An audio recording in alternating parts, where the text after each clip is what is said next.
and his association with Barack Obama, and that is the subject of this evening's Talking Points memo. There's no doubt that University of Illinois at Chicago professor William Ayers has become Barack Obama's biggest nightmare, far surpassing Reverend Wright. That's because Ayers was a terrorist. He actually hurt Americans during the Vietnam War days. He admits it. And after all these years, Ayers is still not repentant.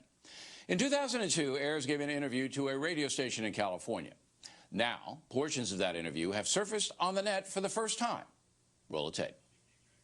I considered myself partly an anarchist then, and I consider myself partly an anarchist now.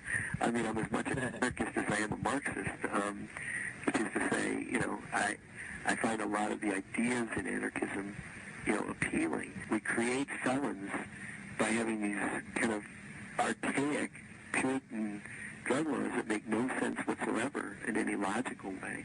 So in that sense, I still feel like kind of an anarchist. I don't feel like the rules apply, and if they don't apply, I don't feel like you should follow them. It's one of those regrets that I took extreme measures against the United States at a time of tremendous crisis. No, it is not.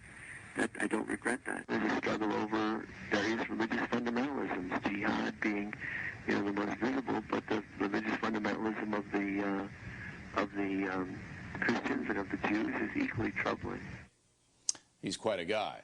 Now, during the time that interview was taken, the Factor has learned that Barack Obama had frequent contact with Ayers. They were both on the board of the Woods Fund in Chicago. They were both involved with criminal justice issues together. Obama does not deny that, and this seems to be more than just a casual relationship. In 1997, Barack Obama gave the Chicago Tribune a blurb for Ayers' book, and a short time later, Michelle Obama organized a panel held at the University of Chicago featuring Ayers and Obama, among others. So there's no way that Obama did not know Ayers was a radical. It is simply not possible. When I interviewed the senator a few weeks ago, here's what he said.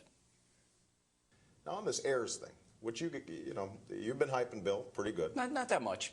You're on the Woods Foundation board with him. Here's the bottom line. Yeah. This guy did something despicable 40 years ago. I did despicable last week. He said he didn't do enough bombings. That's last week.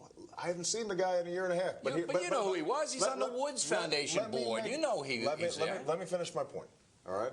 Here's a guy who does something despicable when I'm 8 years old. The question now becomes, is this an important issue for you, the voter? For someone like Colin Powell, it is not. But others believe it is important.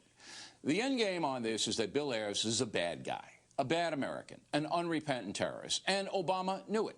Yet, for whatever reason, continued the association. Now, that's important. How important? That's a decision you have to make. And that's